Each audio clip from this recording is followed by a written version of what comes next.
Hello, groovy teachers. This is Mr. Eric, And I'm Mr. Michael. and we are really happy to introduce a good friend of ours, Dave Krosner. Hello. Now, Dave is a music teacher at Johns Creek Elementary.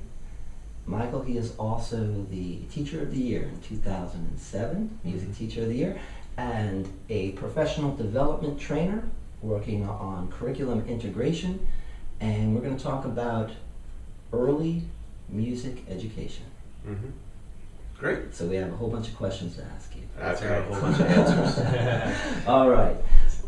Mike, why don't you start? Let's get some questions going. That sounds good. We wanted to start off, the Learning Groove is founded on a lot of research in early music education, and since Dave here is an expert, we thought we'd have him help us out. We thought we'd start off with a history talking about the 5 most influential theorists on early music education. And Dave, could you give us a quick overview of those 5 theorists and what the main gist of their theories is in a word or two? Absolutely. I'm glad you say that. Kind of offensive, right? In a word or two. It's funny because when we're talking about these folks, granted, I can give you 1 or 2 words for each of them, but it's gonna help you to understand that that's really where to go. If you're looking, for example, Gordon, I would talk about listening. Gordon focuses a lot on what he calls audiation.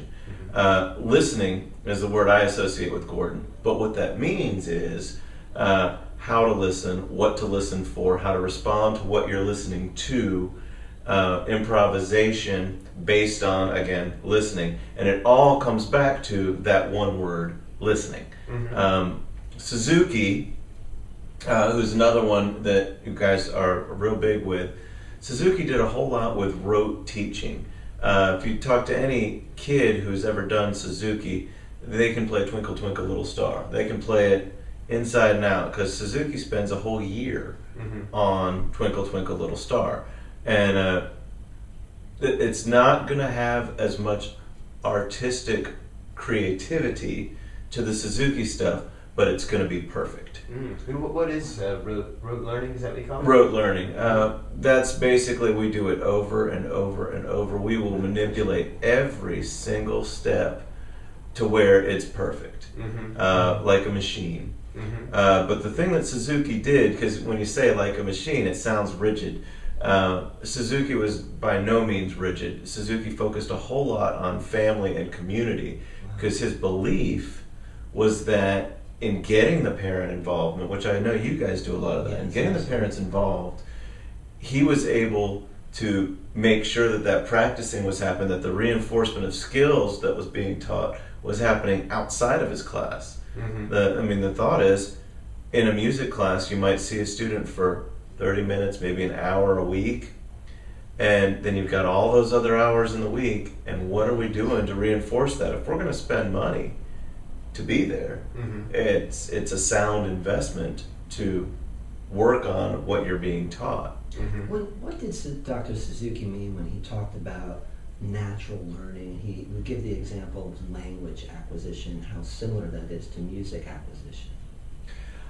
Well, Suzuki, with language, he equates the learning of linguistics to music because of the elements of the music. You start with babble, children babble, and there's certain syllables that kids will hit on more than others. The L, the ba, the da. Those are sounds that kids just kind of naturally do. And his idea, Suzuki's idea, was that by taking those sounds and equating them to a musical thing, the language acquisition was kind of the same thing, because basically what a child is doing when they're babbling is they're trying to mimic what they hear. Gotcha. So when Suzuki would do the rote teaching with, usually violin or piano, he would have the students model what they hear over and over, and I can't tell you how many times things would be repeated. That's key. Another theorist that you guys had mentioned here is Dalcroze, who happens to be one of my favorites. Dalcroze did a whole lot of movement. the reason I like Dalcroze, and his buzzword that I would use is movement. And the reason I like Dalcroze so much is because he does have the creative element. He wants people to respond to music with their body. Wow. And that the whole thing about movement is not every kid's going to have an instrument all the time. But we're still teaching people how to be consumers, how to appreciate music with or without instruments, with or without the music in front of them, just being able to respond to a memory of music. Kadai was real big into singing. In fact, Kadai had the coolest first name out of any of these guys. What was that? Zoltan. That is a cool You know? word. Right. And I might change my name to that. Right, Mr. right. Zoltan. Well, you know, I always talk about when I teach music history classes, I always talk about how if you have a name like Zoltan, you need to be really good at something, or else people are going to steal your lunch money when you're growing up. That's right. You know, and you look through history, you've got Wolfgang Amadeus Mozart, you know, Ludwig van Beethoven, Yes. Franz Schubert. You know, these are guys who were brilliant within their own right, but they had to be good at something. Zoltan was really good at teaching singing. He used something that another researcher named Kerwin developed as the Kerwin hand cymbals, and basically Kadai was best known for putting a sign with each note, each scale degree. So when you see children singing Kadai music, even if you can't hear them, there is a visual representation to the melody, which is pretty cool. Karl Orff is the fifth of the big researchers, and Orff focused a whole lot on creating. Orff believed that anybody could create, and he made the case of success so much easier by doing something with his instruments that he would take off what he called the wrong notes. So a lot of his stuff was based on the pentatonic scale. Okay. All right. And the idea is when you're playing an Orff instrument and you've taken off the wrong notes, everything you play is a right note. Kinda Right. like, It all sounds kind of good. like jamming the blues a little bit. Almost. That's pentatonic right. scale. You know, Can't miss a note. Absolutely. It's like playing all the white keys on a piano. You know, you can't really. It's all going to sound good for the Sure, most part. You know, sure. if you play one note at a time. There's a jazz vibraphone player named Gary Burton, and he's one of my favorites. And I was in college. I was a jazz vibraphone. That was my main instrument, and I got to take lessons with Gary Burton a couple times. And Gary Burton says, you know, if you hit a wrong note once, it's a wrong note. If you hit a wrong note twice, they call it jazz. And if you hit a wrong note 3 times, they call you Gary Burton. You know, one of the things when I hear about they would remove the notes that could be wrong, it sounds like they really wanted the students and the children to experience success so that they Absolutely. could focus on the creative process of making music. Absolutely. Well, it's a whole lot, and yeah, it's funny that we have the 5 guys separated like this because they really are all together. Okay. You know, Orff focused on creating, Right. but Orff also had a lot of singing. Right. You know, that's part of the process. You know, your voice is the instrument you carry with you everywhere you go. Suzuki focused on rote learning, but the Orff sequential method of teaching is very much rote learning as well. It's just a different kind of rote learning. Gordon talks a whole lot about listening, and the types of listening that Gordon wants us to do fit right in with what Kodai wanted us to do with the singing. So there's a lot of overlap. There's a lot of overlap, and basically you have 5 brilliant minds that are essentially all going to the same goal, which is making music with children. Their philosophies may be a little bit different. Their methods may be a little bit different, but their outcomes and goals were the same. They wanted to create, and this is the one thing I hammer home every time, positive musical experience. Okay, that's so important, isn't it? That the having positive musical experiences at a very young age really makes it more likely that children are going to continue music Absolutely. and learn more. And from what I hear you saying, all the theorists were trying to achieve this. Absolutely. And you guys with the Learning Groove, you're in a really unique situation in that everybody who comes to you is the parent of a child, and they come with their child. Now, these parents have all had positive musical experiences. Otherwise, they wouldn't be paying for their children to have them. Yes, yes. And there's a certain degree, and we like when we talk with our teachers, our parents these are wonderful people to work with because they are folks who value early music education and are willing to give time and resources to this. What could be better? Right. These are people that want you, the teacher, to succeed because they are giving you their most precious resource, which is their child. That they're giving you time with their child in those early years to bestow upon them the same love that the parent has for music because of an experience that somebody before you had given them. Right. And so what we want to do now is take the theorists and kind of put it all together by talking about certain terms that come up over and over again. And these are the terms that are important to know and they're important to understand. Their understanding is because you should have a foundation of basic music theory and education theory, but also they apply to the class. They apply to what you do. So we have a list here, and we thought we'll start by reading this list and let you talk about each one of them. Mike, what do we got first? Well, let's see. We have a whole bunch of concepts we're going to talk about. The first one is cognition or audiation. What can you tell us about cognition or audiation? If you ask any person in the United States to alphabetize something, they will demonstrate the fact that they know their ABC song. Interesting. Right? And any one of you, if you go through and try to alphabetize something, guaranteed somebody's going to be saying A, B, C, D, right? Now, that demonstrates audiation. Cognition is very similar in the fact that we probably didn't know when we were learning the ABC song that it was the same tune as Twinkle Twinkle Little Star or Baa Baa Black Sheep, which we'd heard well before we heard the ABC song. Now that is cognition, being able to apply one thing to another place and have it make sense. Okay, interesting. Tell us about audiation. First of all, it's a term that doesn't come up in everyday language. So what does audiation mean, and what are the things that go into the learning and the developing of audiation? Well, audiation is, that was Gordon's big thing. He talks about 6 different levels of audiation.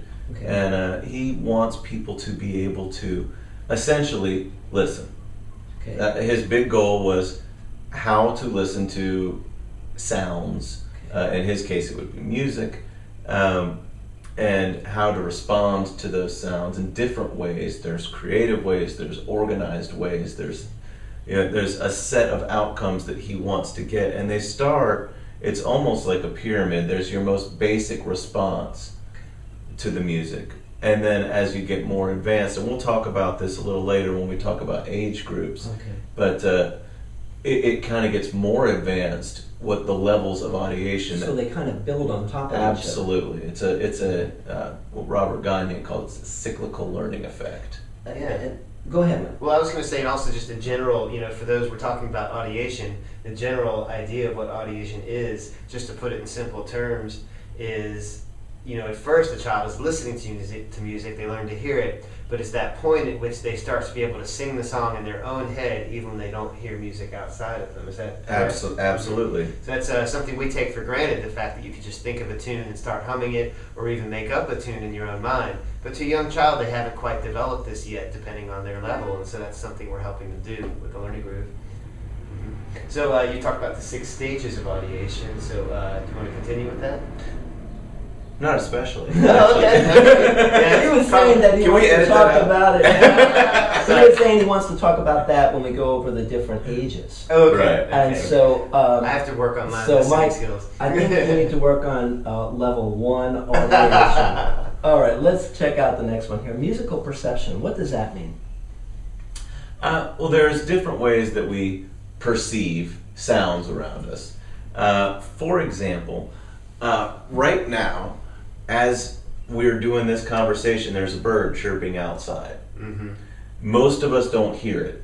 And the reason we don't hear it is because from a very early age, we have taught ourselves to tune out anything that is not directly in front of us or directly affecting the sounds in which we are responding to or conversation. Mm-hmm. Perception is being aware that those things are there. And right now, as I'm saying this, there's people listening to see if they can hear the bird in the background. See, that's the cool thing, is with perception, I brought your attention to that. Right. I could also bring your attention to the cement truck down the street, the buzzing of a light, or any, the air conditioning when it kicks on. Those are all different musical perceptions that we have. Another thing is, my favorite one to give is when we do, you just know. We just know. It's just ingrained. Nobody told you that you were supposed to say 2 bits when I did shave and a haircut. We just kind of know. And we have heard it before, and it's a cultural thing. The cool thing about cultural things and perceptions is they change from culture to culture. If I were to do shave and a haircut in another country, I wouldn't get the same response because that's not ingrained into the culture. So your musical perception is something that is cultural, and it is different in other cultures. And in the Learning Groove CDs, we have music from various cultures and sometimes have different time signatures. It's something that we kind of like to explore. But in America, where most of our teachers are, but many are actually, will be all over the world, what is the main perception that people have and that children are growing up with in terms of time signature and things like that? Well, 4-4 is the short and dirty answer. 4-4. The reason is the human brain picks apart any bits of information and divides it into groups of 2 or 3. Okay. And that crosses all cultural lines. Groups of 2 or 3. When you say your phone number to somebody, you'll say it in groups of 2 and 3. 770-992-06. 8. And that's just how we do it because that's how we know people will remember it. Right. When you say your address to somebody, that you will divide it up into groups of 2 or 3. Right. Now, American music, mostly, about 94% of it, is going to be in groups of 2. And when I say 4-4 time, it'll be 2 plus 2. Okay. Now you'll have some American music is in 3-4 time. Very little American music is in 5-4 or 7-4, and you could argue, well, what about 6-8 time? Well, 6-8 time can either be divided into 2s or 3s. So again, same thing. Now, if I were in Greece, culturally the music is going to be divided into 7. And it's really cool because that would be 2 plus 3 plus 2, or 3 plus 2 plus 2, or 2 plus 2 plus 3. Everyone's doing that in their head. Right. Those were 1, 2, all 3, 1, sevens. 2, 1, Yes. 2, 3, 1. And that was actually one of the things I thought was really cool when going through the Learning Groove CDs. Was at first when I saw an odd meter thing, I thought, well, this is a little bit strange. I don't know why we would have to have kids working on odd meter. When it dawned on me, the cultural perspective that you guys are going for, having 7s in there is useful because it will create a relatability, going back to Suzuki, of the family and culture. Right. Right. So Cool stuff. What else we got? Let's see. Musical discrimination. okay, it's always funny to use the word discrimination because people always kind of look at that as a skittish thing, but musical discrimination is really one of the most valuable things that we have. Right. On your guys' song, Shake With You, when you say, we want to shake your shaker by your head, or by your ear, by your toes, by your belly, all the different places you want to shake it, that's musical discrimination. Okay. I'm saying, this is where my head is. Okay. Here's where my belly is. And I'm using the shaker really as a catalyst to identify. To separate one thing from another. Right. Okay. Interesting. And that's a big part of what we do. I guess we have body parts in certain songs. Old MacDonald discriminates between different animals, right? Right. Animals and animal sounds, which again go back to Gordon with audiation and nonsense syllables and all that stuff. Did you know, by the way, that animals make different sounds in different cultures? No. Yeah, I've heard that. Yeah, it's pretty cool. A rooster, what sound does a rooster make here? Cock-a-doodle-doo. Cock-a-doodle-doo. If I go to South America, that same rooster says cuckoo-riku. Yeah, that's fascinating. I know. Yeah. It's so funny. Interesting. Interesting. Now, just one quick follow-up on that. For musical discrimination, does this involve just like rhythm patterns and melodies as well, or does it have to do more with things that involve language? Well, it's funny that you say that because they're all the same thing. Okay. The rhythm patterns that I'm identifying are the same as the speech patterns. The melodic patterns are, again, the same as the timbre of the voice. Okay. And kids are trying to do this from essentially as soon as they start creating sound. They're trying to imitate what they hear. Right. And what we do is we kind of piece that together and I'm not going to say notate, but we make it musical. Okay. We take those things and we make them musical. So would it be fair to say that the learning music in these early childhood programs helps children develop the discrimination in their brains in general, whether it be for language or musical patterns? Oh, absolutely. And it's really amazing. My daughter, who's now 8, when she was very little, when she was first learning how to speak, her teacher spoke Spanish. Mm-hmm. And I told her, I said, the teacher apologized to me. Oh, I'm so sorry. I speak Spanish, at home. So a lot of times when I'm talking to your daughter, I speak Spanish. I said, go ahead. And then the cool thing was when my daughter got a little bit more advanced, when she was about 2, she could talk to her teacher in Spanish and then turn around and talk to me in English. Now that's discrimination because she knew even at the age of 2 that Daddy talks differently than Miss Carmen. Her grandparents are Russian. They speak Russian to her. Her great-grandparents are Israeli. They speak Hebrew to her. Nice. And so, and she was able to, from a very early age, to turn on and off different languages. I really like also that musical skills, such as discrimination, being used for language. Oh, absolutely. And we're starting to see a connection as you learn these musical skills, as you learn how to discriminate to make a difference between one thing and another. This goes beyond the music education, which is something we like to talk about a lot with our teachers on how basic music and movement education is very important for all academic learning. Right. Well, it's a perfect example of it. It is all connected. Right. In every sense of the word, it is all connected. It will stop. Okay. It will go somewhere else. Cool. So what is the next one we've got?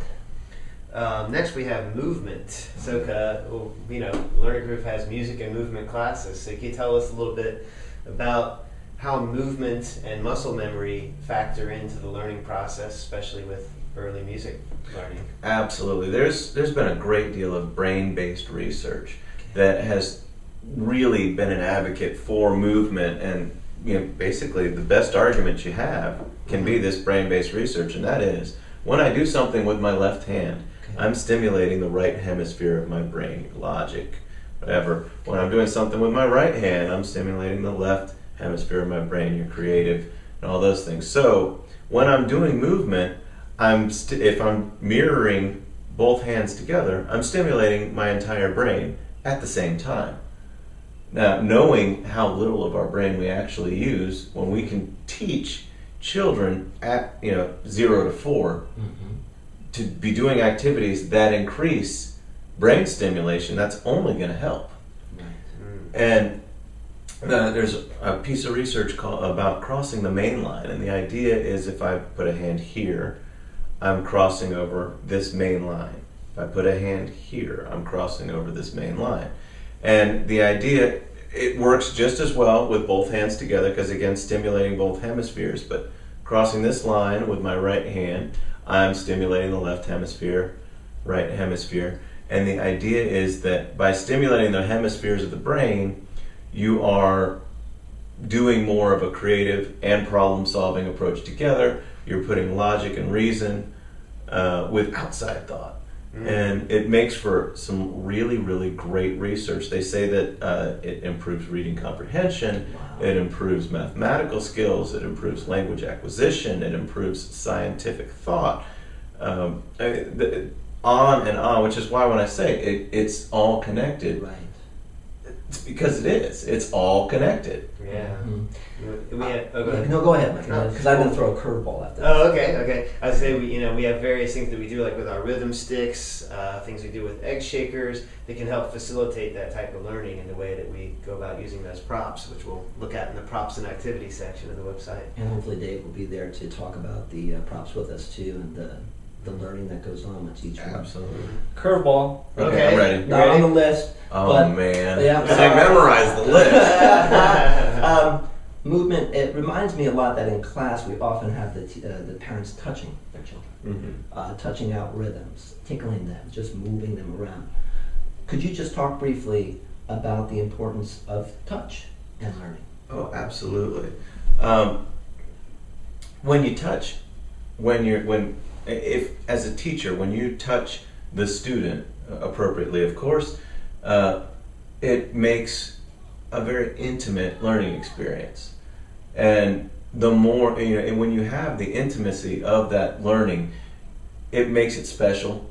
It ties into what Suzuki was talking about with love and parent involvement and trust. Right. And, by doing this, at first Mike's going to be really uncomfortable. Yeah, I think I see that. I'm going to keep my hand here. I'm not going to go any further. But ideally, this is somebody who, when I give him a reassurance touch, he knows that I'm somebody he can trust. Mm-hmm. And what we're doing is something, he doesn't have to question the validity of what I'm doing. He knows that there's a reason. And what about the parents and children? Because a lot of what we're trying to do, especially, I love to do this in my classes. I love to have the children sit on their parents' lap and they're going to move around. There's going to be hugs. It's just going to be so much fun. And part of what I'm doing is trying to create a comfort with this type of playful interaction where they're closely connected, and connect that to the music and the movement of the rhythm. And that's my final curveball to you. Well, no, any parent will tell you that it's bizarre, the relationship that they have with their children from birth, to the point of with my children, I rarely have to ask them questions because I know the answers already. Okay. Just because I know them that well. Right. Now, as they get older, I'm sure they will, stray from that. But at ages 8 and 5, I still know what they're going to be thinking because we've spent that quality time together and because we spend that quantity time together. Okay. And my belief is that quantity time is more valuable than quality time because you're mixing in the good and the bad, and you're given chances to show, strength and weakness. And But why not do both? Exactly. Well, why not make You don't as have many- to pick and choose. Right, but the idea with quantity is I'm providing more of my time to you, therefore the chances of us having good times are greater. And we're really enthusiastic about the bonding between parents and children, and hopefully it's classes. critical. We've got some other really cool words here, and another one is process. Orff was really big, Carl Orff. He could have done anything. Carl's a pretty plain name, but Yeah. but Carl Orff was real big on the process, and the process essentially is how'd you do it? How did you get there? And the analogy that I like to use with that is I could hand you a box of tools and tell you to build a table, but if you don't have directions on how to build a table, you're just going to sit there with a box of tools. Right. The idea that Orff has with the process is he's going to tell you, this is what a hammer looks like. Mm-hmm. You need one of those, and then you go find it. These are nails. You need 16 of those. Go count out 16 nails. And then once you've gathered your materials in the process, he's then going to say, now take one nail, hammer one nail into one board at this spot. Okay. Now musically, to apply that, We could say, all right, this is the song we're going to do. This is how we're going to do the song. Now, granted, I'm over-talking this because you would never over-talk like this when you're teaching. Right. But, we just do. And we model. I know you guys You're are talking real about big on modeling. demonstration, Yes. cue, simple instructions with modeling what you want them Right. to learn. Non-verbal cueing and Yes. acquisition of knowledge through instruction. Mhm. All of those things are, and your face can tell 99% of that. Yes. What we hope to do with process is to be able to very quickly get from one place to the next place with minimal verbal instruction, Okay. and you get there through modeling. When Orff would teach, he would do, instead of having you play a rhythm, he would just start at the very beginning of class. Okay. And he would keep doing that. And he'd do it over and over again. And he would look around and he wouldn't talk about why or how. He might be taking a roll, he might be doing whatever, right? Talking to parents, greeting them until everyone has that ingrained in their memory that this is what we're doing. And then he might say, oh, won't you be my friend? And then he'll keep going. And you're thinking, oh, wait, that rhythm was called Won't You Be My Friend. Anytime he says, all right, now we're going to do Won't You Be My Friend, I already taught that to you. That's the process. I already taught it, it's done, and I can build on it. And I didn't have to... Oh, okay. I So didn't you started with the rhythm Sure. and then went to the words. Absolutely. Okay. Right. I started by giving you this to where whether or not you were perceiving that it was happening, it was happening. And some part of your brain locked into that. I used both hands together, Right. going again with that discrimination thing and stimulating the hemispheres of the brain.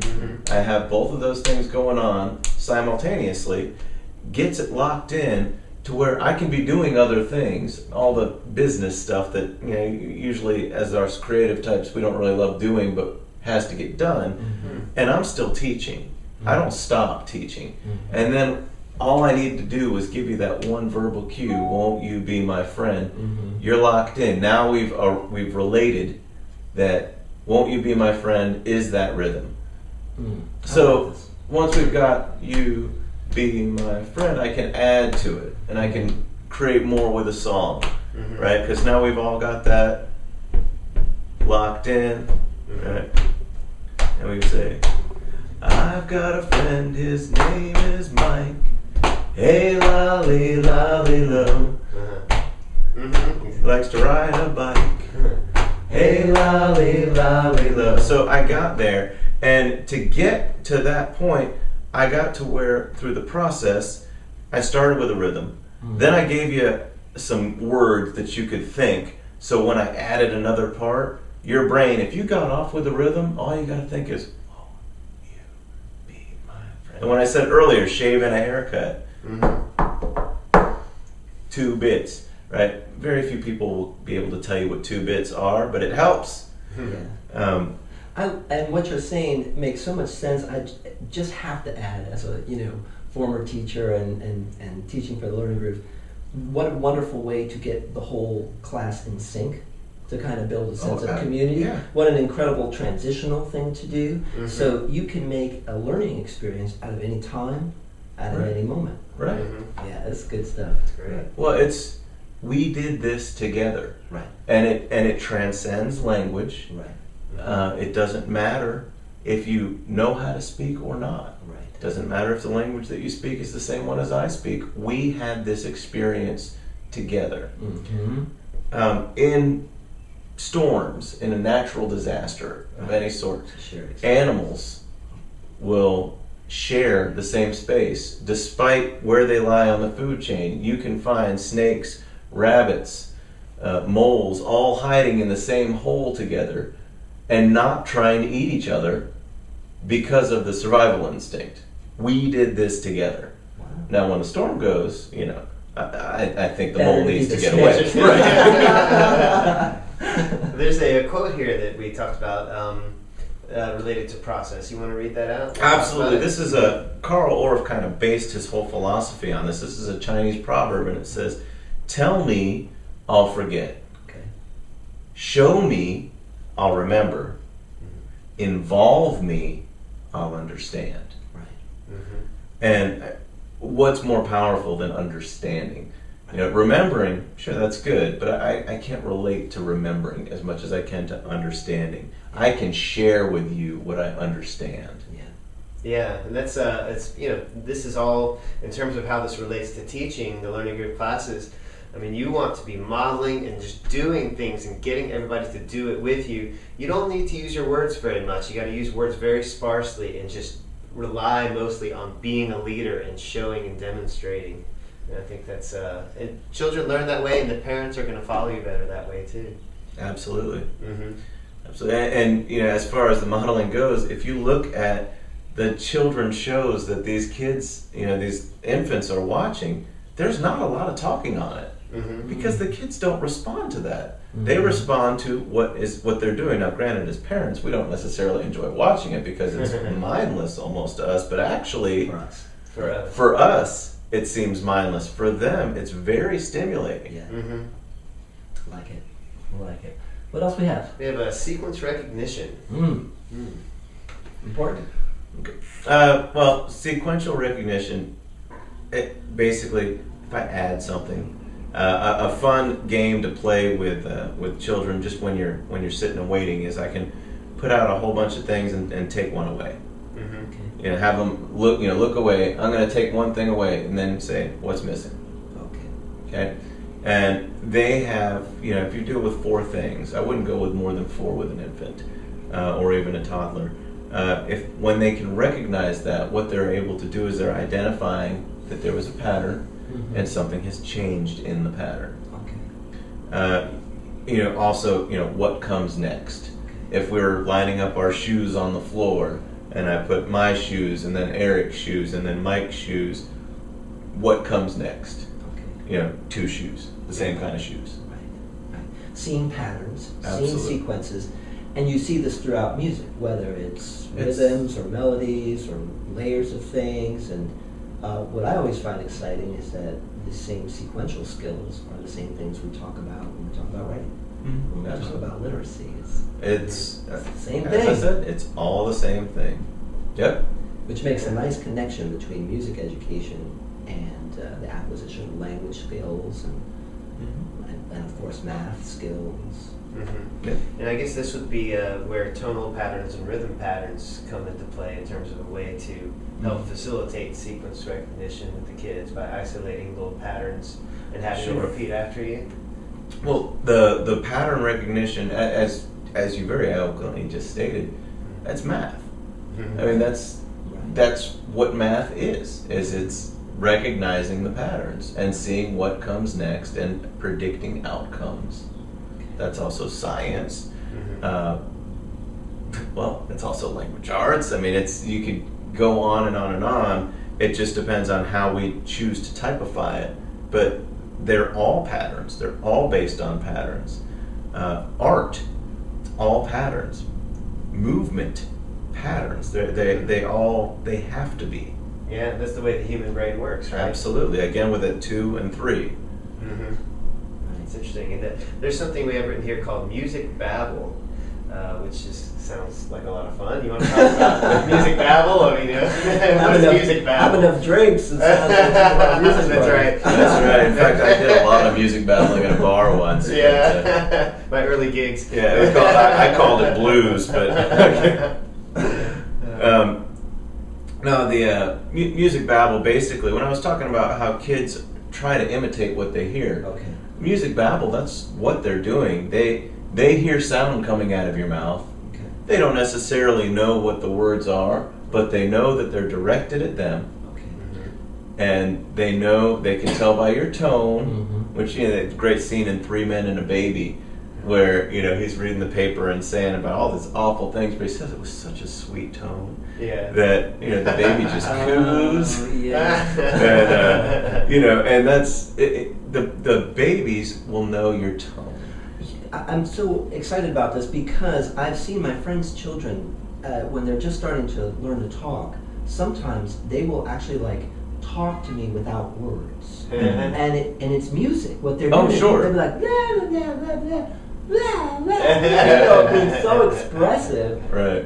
And eventually, there will be words that go with those tones and those patterns. Right. But what an interesting connection between first the music skill, Mm-hmm. the musicality of that, then to applying actual words to give it further meaning. Right. But I know what she was saying. Right. Sure. She was Yeah. saying, "Oh, this is so interesting," or "and Right. then this happened." And it's very related to the way Suzuki and other theorists too talk about learning music is very analogous to the way children learn language. That the music babble is much in the same as the way children babble in language. They'll go, blah, blah, blah. Maybe you'll hear a couple of the words in there, but you just kind of nod and say, that's great, and they're really young. And as they start to grow older, you gradually say, I don't understand. Can you, you gradually challenge them with being a little more specific with their words.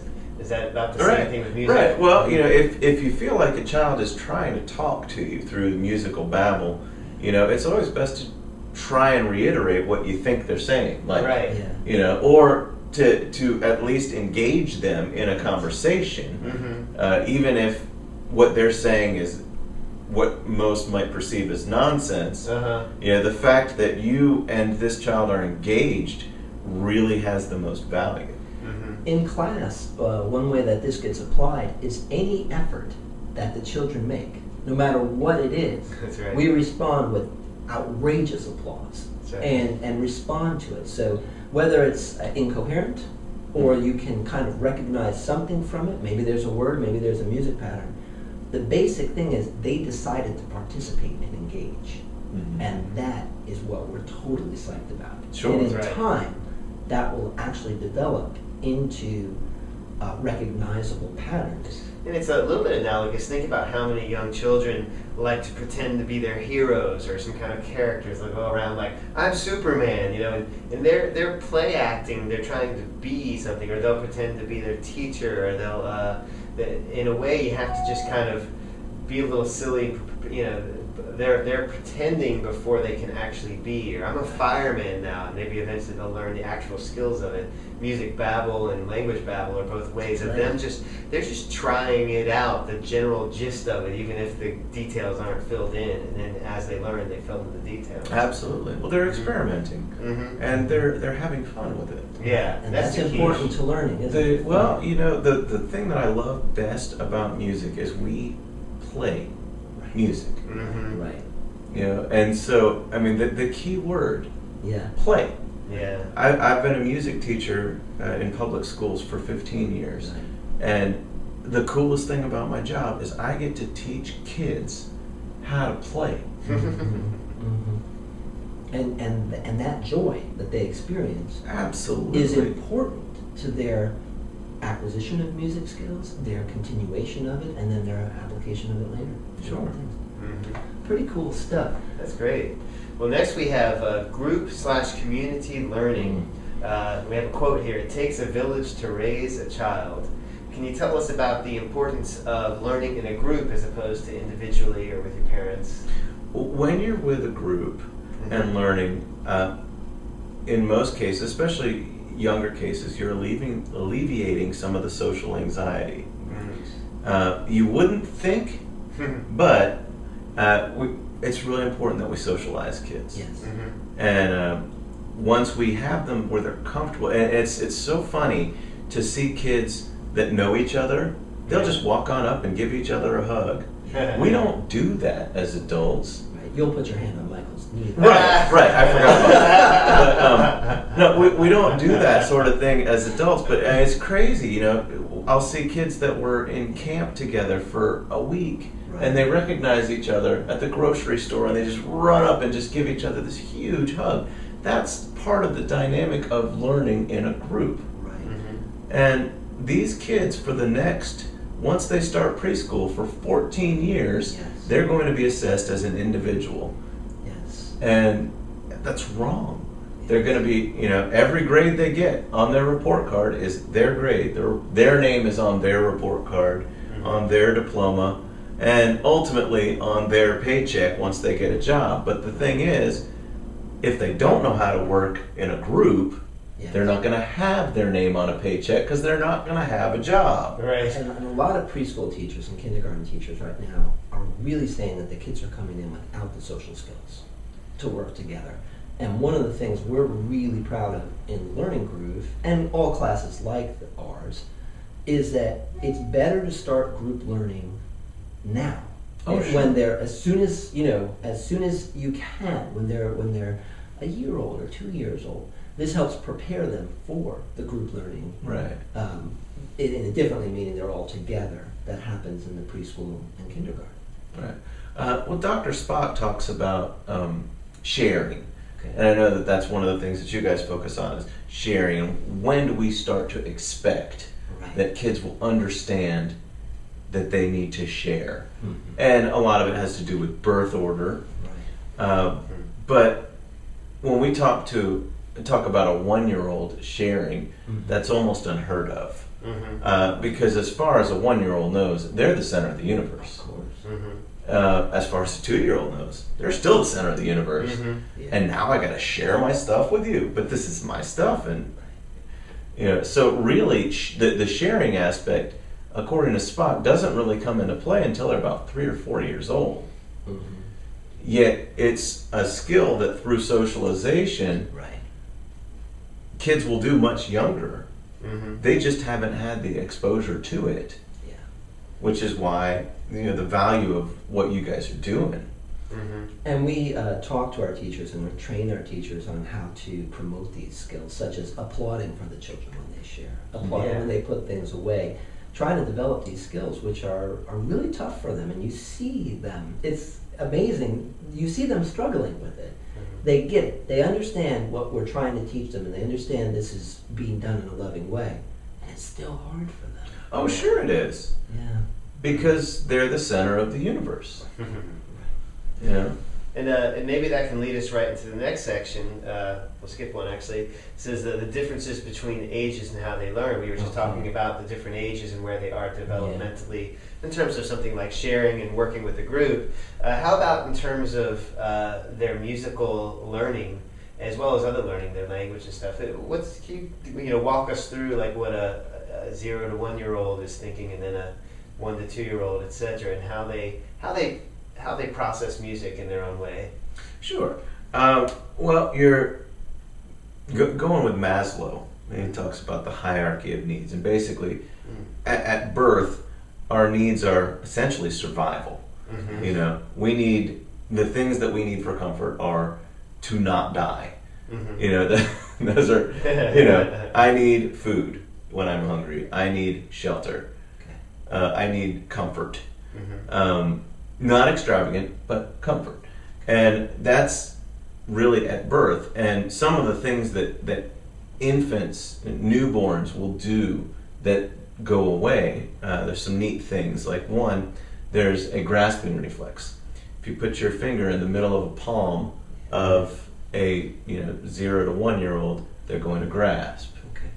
They're not going to hold on necessarily, some of them will, but they're going to grasp. And the cool thing about it is, and this comes through an evolutionary theory, the same thing happens with their feet.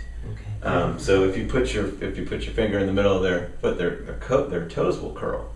That's called the Babinski reflex.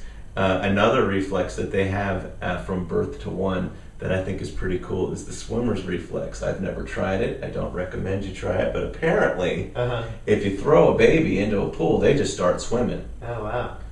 But there's a cutoff point, and I never wanted to challenge when that cutoff point was. You didn't test it on your own? No, not on my That's why we own. have parent and child music and swimming classes. Right. So how does this affect them with music? With the Well, playing with of the the- instruments and what they can acquire? With the grasping reflex, with the 0 to 1 year olds, I can put an instrument in that hand, Okay. and they are now manipulating. Okay. Now they're not really doing anything with it, Okay. and they do make shakers that Velcro onto the child's wrist, which is great for body part discrimination because I can hear that that's coming from over here, and then I look and I see that it's my hand. Wow. But you're not going to get a whole lot further than that from 0 to 1. When you get from between 1 and 2, they're going to take that same shaker, they're going to, instead of grasping when it is put in their hand, they can see and pick up on their own. Mm-hmm. They'll explore. They'll try to make sounds with that shaker. They'll already, of course, know that it's in their hand. Okay. I'd recommend doing it with both hands at the same time if you can. Okay. Once they get a little bit older, between 2 and 3, that same child with that same shaker is going to start playing patterns. They're going to try and play the pulse of the music. Mm-hmm. It's really cool. It's a natural thing. It probably isn't going to be what a musician would call the steady beat, okay, but it's going to be pretty close to it. Mm-hmm. When folks say that they can't keep a steady beat, I always laugh and say, well, how do you walk? Right. Because when you walk, your feet make a steady beat. Otherwise, you're limping. And if you limp, I'm sorry, I'm saying this. I'm not talking about you. Sensitive. Right. Well, actually, if you limp, you're probably limping to a steady beat as well. Oh, okay. It's just more syncopated. Right. But so at ages 2 to 3, they're finding a steady beat. Okay. Between 3 and 4, they're creating within the steady beat. So they'll take a 2 and 3-year-old will take the shaker and maybe shake to the steady beat of your song. Okay. Mm-hmm. And notice how I'm just playing a straight pulse. Right. You can call it a quarter note pulse. I haven't identified what is getting the beat, so we're just going to call it a pulse. Mm-hmm. Now, when I'm between 3 and 4, I might vary the rhythm. I may add some syncopation to it, but I'm going to continue with a steady beat. Mm-hmm. Okay. Or as I did earlier, won't you be my friend? Won't you be my friend? I can get that out of a 3 and 4-year-old. Okay. So when we're in class, I suppose, how would that affect, how you interact with different children? Because of course we have from newborn to age 4 in our music classes, so I suppose we have to be sensitive to the different levels of each child. Absolutely, and again, it goes back to positive musical experiences. We're working with groups, Mm-hmm. but the expectations cannot be across the board. Right. You're not teaching all of the same child. Right. You're teaching a variety of ages, from a variety of backgrounds, both cultural, socioeconomic, worlds of differences. Mm-hmm. And you need to be aware that not every child is going to learn the same way. Mm-hmm. Now, by knowing the key points of what to look for. If I'm with a 0 to 1-year-old and they're not grasping, Okay. that's a flag. Okay. So Okay. we work on that. We just work on the grasping, and it's a reflex. So it's one of those things that working on it, there's something else going on if a reflex isn't happening. Okay. And that's something, when you talk to mom and dad, where, do their fingers curl when I touch the palm? Okay. Do their toes curl when I touch, the center of their foot? And those are my expectations. Okay. Can you hold this instrument? Not can you play it. Mm-hmm. Can you hold it? Right. And how long can you hold it?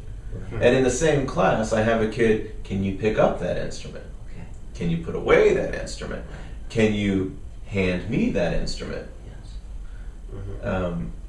Can you keep a beat with it? Can you keep a sometimes beat with that during instrument? instrument time when we all just jam to different instruments?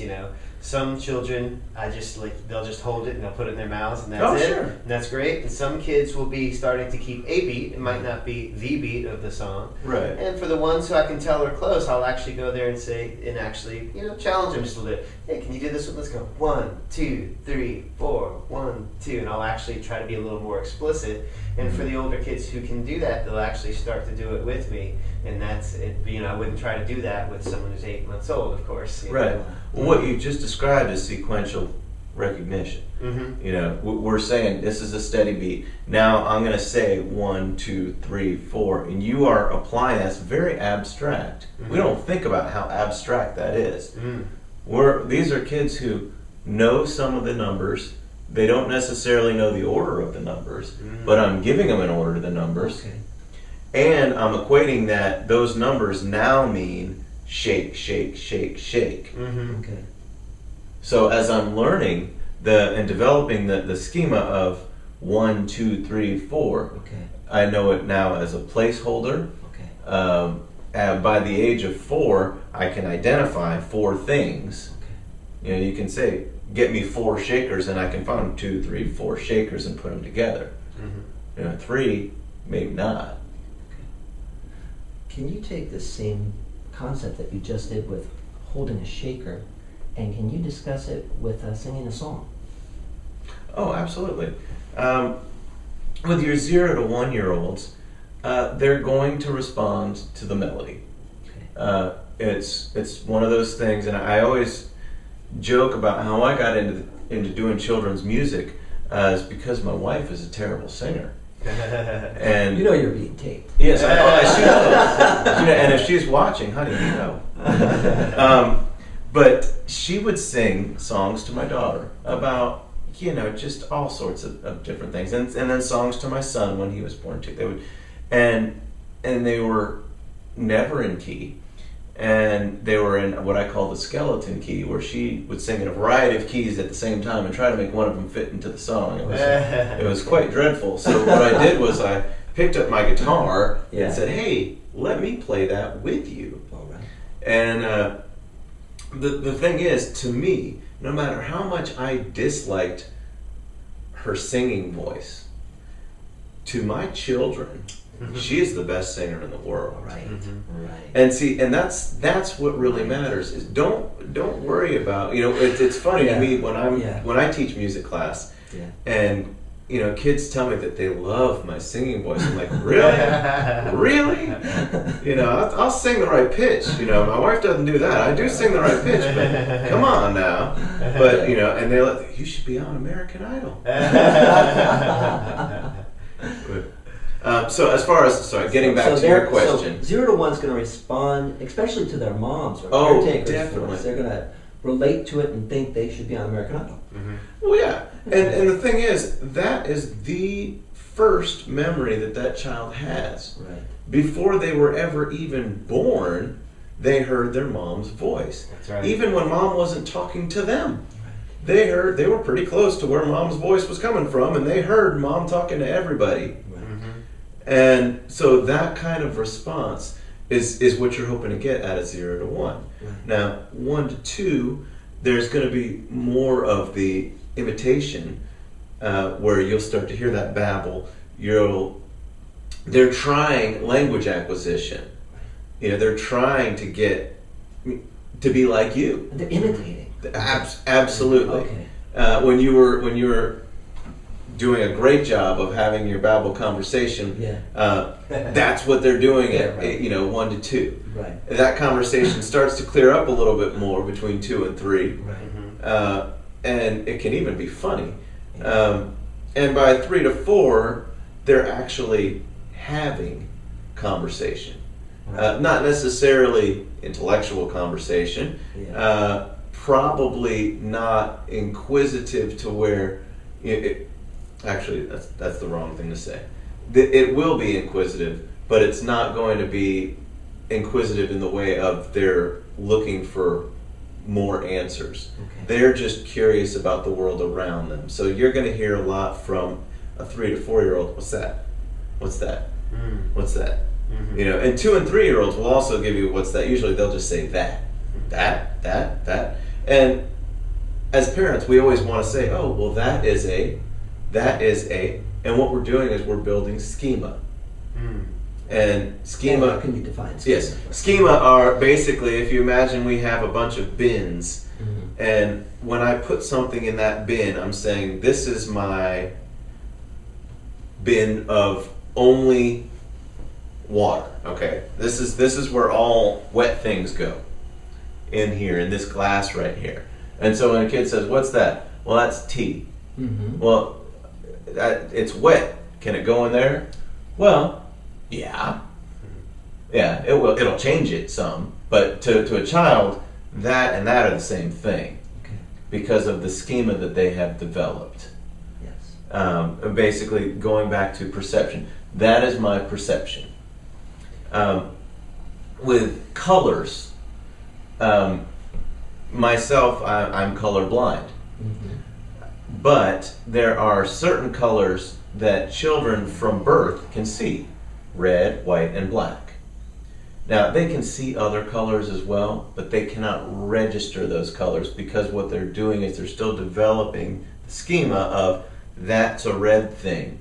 Okay. So anything that's like a red thing fits in that red thing box. So orange maybe stuff, it maybe goes in brown the red stuff. thing category. Exactly. Okay.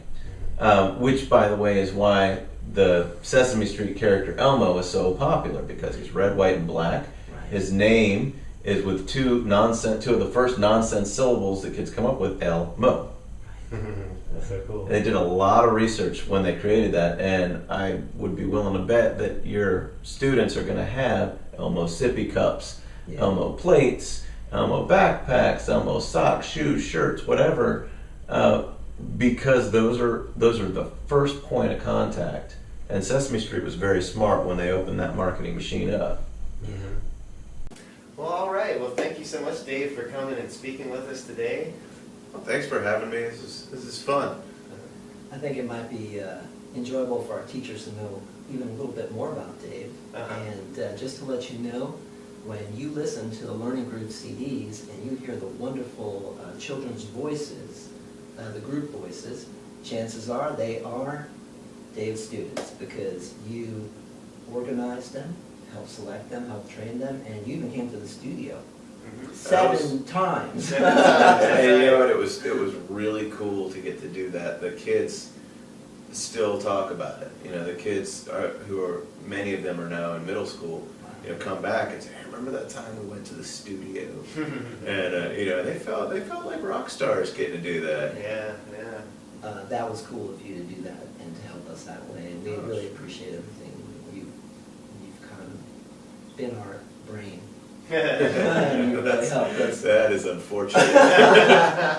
And we're hoping you'll come back, and we'd love to show you a class. And then what Mike has done, we've done some observations where we talk about learning styles and teaching styles that we're doing in class. We'd love for you to watch a class and give commentary on the learning theory. That would be great. I would really enjoy that. Yeah. There's so many little nuggets of early learning wisdom that you can pick out in all the classes. And seeing it actually, happen live like that would be cool. Well, you know, it's part of theory is, you know, you get better based on observation. Right. You know, you read about what all these other people thought, and it's great, but the reason they thought that way was because they were observing. So, Yes. you know, so it's great to know who said what and why, but it's even better when you can apply it. Yes. So we say, oh, look at what that child is doing. This is something that Gordon spoke a lot about. Right. Gordon spoke a lot about. I think it's going to be fantastic. I look I'm forward looking to it. And then we'd love to get you back also for to talk about props a little bit and the theory behind it. Cool. That'll be fun. Thanks for that. Okay. All right. This is where we wave and say, happy teaching. Oh, I can do that. Happy Happy teaching. teaching.